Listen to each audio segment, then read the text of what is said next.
All right, this is what we like to see, isn't it? Finally, Vancouver Canucks players actually doing interviews and having some sort of a presence on the internet. Not even really the internet, but just the media world in general. Today we're going over onto matchtv.ru. This is a Russian website, and, of course, Russian website comes with Russian interviews, and this article published earlier on the 25th of July by Pavel Lysenkov goes out there and talks about Vasili Podkolzin, as he explains why Andrei Kuzmenko had problems in Vancouver. Yeah, that's right. This is Pods talking about Kuzi, and I wanted to make a video about this just because, you know, it's nice to get the perspective of the players whose opinions we don't normally hear. I don't say that as a slight to Vasili Podkolzin at all. It's just, hey, the guy was learning English for such a long time, and granted, he has been very good at speaking English recently, especially compared to 2019 when he was initially drafted, but I feel like guys like Podkolzin, they don't really get too much of a spotlight in the mainstream media, especially here in Vancouver. So when it comes to matchtv.ru going out there and interviewing Podkolzin in Russian, it does give us a little bit of a new insight as to what's going on in the minds of our favorite Canucks players. Before we get into this, though, I also wanted to talk about the Russian factor in Vancouver, and I don't know if you could really, hear it, but I am kind of a little bit shooketh about this entire thing, because last year it was such a big deal talking about how, hey, the Vancouver Canucks have Andrei Kuzmenko, who had scored 30-something goals, he was so good, and they got Ilya Mikheyev, who was hurt but who was still producing and he was fine, and then they had Podkolzin, who was this young guy, and he's going to be amazing, and he's a bulldog, he's an absolute hound, he's got that dog in him. And then later on in the next season, they acquired Nikita Zadorov. So it's like, okay, all the Dan Milstein Russian clients are coming to Vancouver. But now, Ilya Mikheyev, traded. Andrei Kuzmenko, traded. Nikita Zadorov, walked. The only remaining Russian on this team that is a Dan Milstein client is Vasili Podkolzin, and he is now all alone after last season where he had 3 other Russian dudes to go out there and talk with on the team. I don't know, man. I feel kind of bad for the guy. Who does he have now? Sergei Gonchar? Just the defensive coach going out there and speaking Russian, the native tongue, to this player over here? I was about to say these players, but no, there's not these players. It's only one guy now.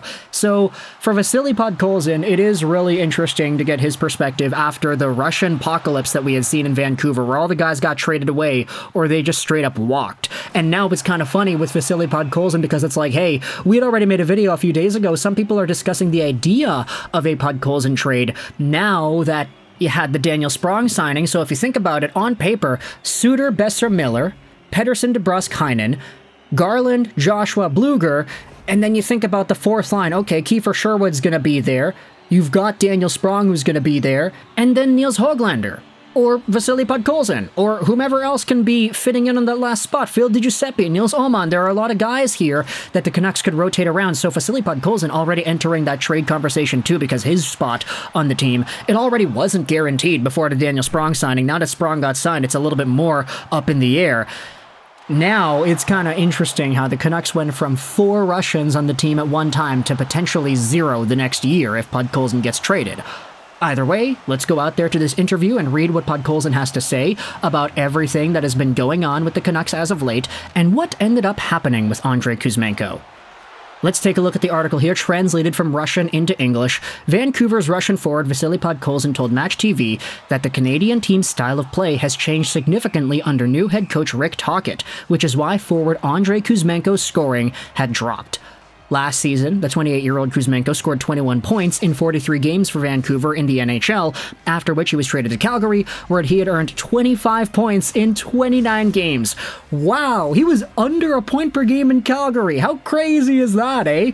He was over half a goal a game. That's like a 40-something goal pace over the span of 82 games. If he's able to do that in Calgary next season, then I'll eat my hat. But Andrei Kuzmenko and his production in Vancouver definitely was not that. This is what Podkolzin says about that situation. They don't trust you in the NHL. They send you to the farm club. When will this end? You see, I came to Vancouver at a time when the team was being rebuilt. 3 coaches changed. Many factors played a role, and somewhere, maybe, I didn't show myself off very well. but I know that I can play good hockey, and I will play it. For this, I needed a little bit more trust, a little bit more playing time, but I had signed a new contract with the Canucks until 2026, the best I could get in this situation. Now I have one desire, to prepare well, return to Vancouver, and play good hockey. That's a quick aside, but I do think that Vasili Podkolzin's development may have been staggered a little bit because of the presence of so many coaches coming and going. I mean, Travis Green, Bruce Boudreau, Rick Tocchet, they all have such different styles and different demands out of their players that even with the regular guys, like the main everyday guys, the top-of-the-line superstars, we saw how different JT Miller was playing under Rick Tocchet versus how he played under Bruce Boudreau. Night and day difference. Connor Garland, same thing. He was super good under Travis Green, not too great under Bruce Boudreau, and then he was good again under Rick Tocchet. Like, there's a lot of nuance that comes to NHL coaching, and Podkolzin going through a whole bunch of those while he was young certainly doesn't bode too well. I mean, I guess you could say it's the same thing for Pettersson and Hughes because they're only 1 and 2 years older than the guy, but still. We see how the club's course has changed using Andrei Kuzmenko as an example. Under one coach, he had scored 39 goals during the championship, but under another, he was no longer needed. Podkolzin says this: there are the demands of the new coach Rick Tocchet. Kuzia didn't quite fit into the new style of play, but he was traded to Calgary, giving him what he needed, he got playing time, gained trust, and in Vancouver, the focus is now on fast and powerful hockey. Everything is from defense, minimum mistakes. In some places you need to play simpler. You just need to fulfill these demands. And apparently, Kuzia didn't find the point of contact that Rick Tocchet demanded, Podkolzin told Match TV. And it's good, I would think, that Podkolzin is having such a rational way of explaining what's going on. Like, obviously, it doesn't take a genius to think about what happened with Kuzmenko and the Canucks and come to the same conclusion that Podkolzin did. It's really easy to see. But once in a while, like, I don't want to make this a race thing, but oftentimes in NHL history, Russian players have had a pretty difficult time adjusting to what it is their coaches want out of them, and sometimes there's a little bit of a lack of accountability there. I'm thinking about situations like, for example, Nikita Sherbak in Montreal. That was a really irresponsible situation from him. Now you're thinking about other Russian guys that have left their teams and not really been okay with the way they were treated in the NHL. They didn't want to get AHL time. I'm thinking of the Shipachevs. I'm thinking about Nikita Gusev, guys that didn't really work out all too well, but who had the talent.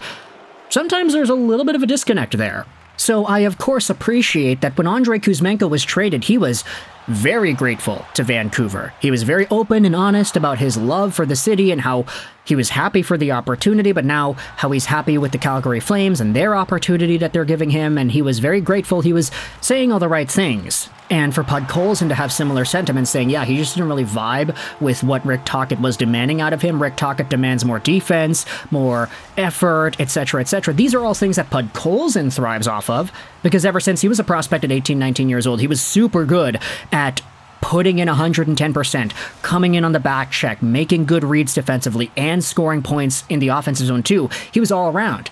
Buzzsaw, like winger, as we had talked about. He's good with that, but Kuzmenko just doesn't have that same innate drive to execute that kind of off-puck play. And understandably so, it didn't really work with what Rick Tocchet wants to build, and he got the axe because of it. So it's really refreshing to see rationality coming out of these situations. I'll leave a link in the description if you want to go ahead and read the rest of the article on matchtv.ru. But for now, let me know your thoughts in the comments section below. How do you feel about Vasili Podkolzin speaking out in this way on Russian media and his entire perception on the Andrei Kuzmenko situation in Vancouver? There were a few extra comments that were made, and there are a few other articles going out there with Podkolzin quotes and stuff. You can just kind of scroll around matchtv.ru. It's all there. I think there even is a comment that he makes about being the only Russian left on the team.